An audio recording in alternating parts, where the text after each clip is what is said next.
After PhD, what are the job opportunities in the biomedical and health?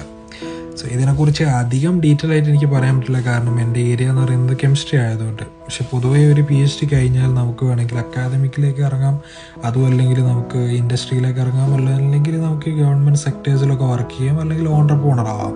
So ഇതൊക്കെയാണ് മെയിനായിട്ടുള്ളത് നമുക്ക് options ഉള്ളത്.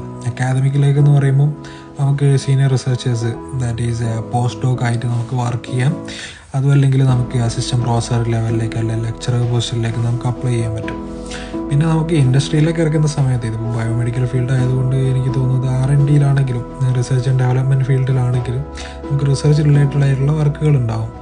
ഇതിപ്പോൾ ഡ്രഗ്സ്, പിന്നെ ഈ ഫാർമസി റിലേറ്റഡ് ആയിട്ടുള്ള വർക്കുകളും അതിലൊക്കെ റിസർച്ചുകളൊക്കെ ഒരുപാടുണ്ടാവും. അതൊക്കെ ഇതിനെക്കുറിച്ച് എനിക്ക് ഡീറ്റെയിൽ അറിയാത്തത് കൊണ്ടാണ്.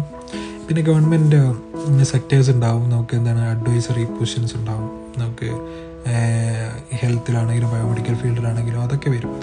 പിന്നെ നമുക്ക് ഓൺട്രപ്രണർ ആവാമെന്ന് ഞാൻ പറഞ്ഞു. നമുക്ക് സ്വന്തമായിട്ട് ഒരു കമ്പനി സ്റ്റാർട്ട് ചെയ്യാം, എന്തെങ്കിലും ഇന്നോവേറ്റീവായിട്ട് എന്തെങ്കിലും കണ്ടുപിടിച്ചിട്ടുണ്ടെങ്കിൽ.